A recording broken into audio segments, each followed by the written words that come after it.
Every month for years, Ruth stood at the same pharmacy counter and braced herself. Her insulin, one vial, and the number the register showed her kept climbing. One month, it was over $300. She'd learned to just hand over the card and not look. So the last time she was there, when the pharmacist said, "That'll be $35, Ruth actually stopped and asked him to run it again. He smiled. He didn't need to. 35 was right. And that number, 35, is the whole reason I want to talk to you today. Hi, I'm your neighbor down the street, retired, on Medicare myself, and I spend my time untangling this stuff so you don't have to. Today, in plain English, how Medicare caps what you pay for insulin at $35 a month, what it covers, how to make sure you're actually getting it, and the one call to make if you're not. No sales pitch. Here's the one idea to hold on to. If you use insulin and you have Medicare, you should not be paying more than $35 for a 1-month supply of each covered insulin. And there's no deductible to meet first. Not $35 after some threshold. Not $35 once you've spent a certain amount. $35 from the very first fill of the year. Medicare.gov states it plainly on its insulin page. No more than $35 for a 1-month supply. And you don't have to pay a deductible for insulin. Now, where did this come from? A law called the Inflation Reduction Act. You don't need to remember the name. You just need to know that it put a hard ceiling on insulin costs for people with Medicare. Before it, folks like Ruth were genuinely paying hundreds of dollars a month. After it, $35. That's the change sitting in your pocket right now. Let me walk through how it actually works, because there are 2 doors insulin can come through, and the cap covers both. The first door is Part D. That's your Medicare drug coverage, the plan you pick up at the pharmacy.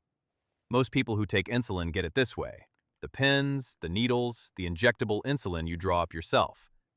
If it's a covered insulin on your plan, you pay no more than $35 for that month's supply. And here's a detail Medicare spells out that I love.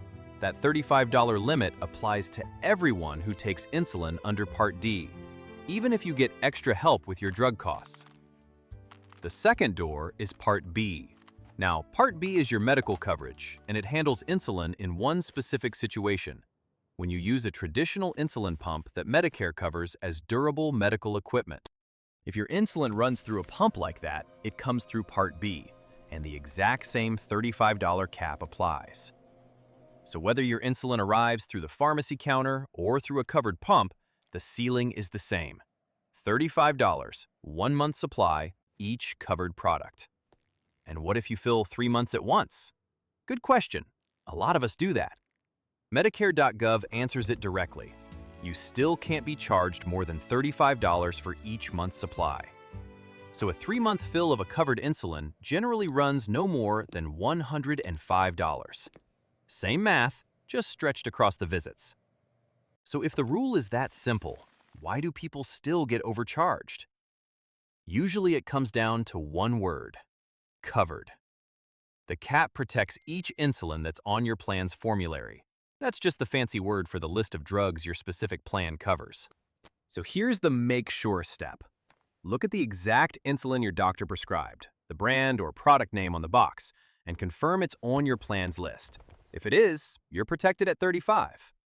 If your particular insulin somehow isn't on the list, that's the moment to talk to your plan or your doctor about a covered alternative that will be. And one more piece of good news, because it comes from the same law and lands in the same pocket. Under Part D, the recommended adult vaccines are now free. You pay nothing. That includes the shingles shot. Medicare.gov says it flat out. You pay nothing for the shingles vaccine if you have Part D, and your plan won't charge a copay or apply a deductible for the vaccines that are recommended for you. So while we're making sure your insulin is capped, it's worth knowing the shingles shot and others like RSV cost you nothing now too. Now, to be fair, and I always want to be straight with you, let me name what the cap does not do so nothing surprises you. It caps your insulin. It doesn't cap everything diabetes related. Some supplies like alcohol swabs or certain items can have their own separate costs depending on how you're covered. And the cap is $35 for each covered insulin product. So if you take 2 different insulins, it's up to $35 for each, not 35 total. Still a world away from where things used to be, but I'd rather you know the shape of it exactly. So here's your one simple action, and it's genuinely simple. The next time you pick up your insulin, look at the receipt. If you're being charged more than $35 for a 1-month supply of a covered insulin, something is off, and you don't have to just accept it the way Ruth used to. First, confirm your insulin is on your plan's covered list. Then, if it's covered and you're still being charged more than $35, call your drug plan directly, the number's on the back of your card, or call Medicare at 1-800-MEDICARE. Tell them plainly, this is a covered insulin and I'm being charged more than the $35 cap. That one sentence is usually all it takes to get it sorted. If this helped clear things up, go ahead and subscribe. It's how more neighbors find these plain English answers. And here's the part with nothing to sell. For free, unbiased help with your specific plan, you can reach your State Health Insurance Assistance Program, your SHIP, at no cost, or call 1-800-MEDICARE anytime. One last thing, and it matters. This is general information, not advice, and I'm not affiliated with Medicare, CMS, or Social Security. The programs and the exact rules can change, and your own plan's details are what count. So always verify what applies to you at Medicare.gov or by calling 1-800-MEDICARE.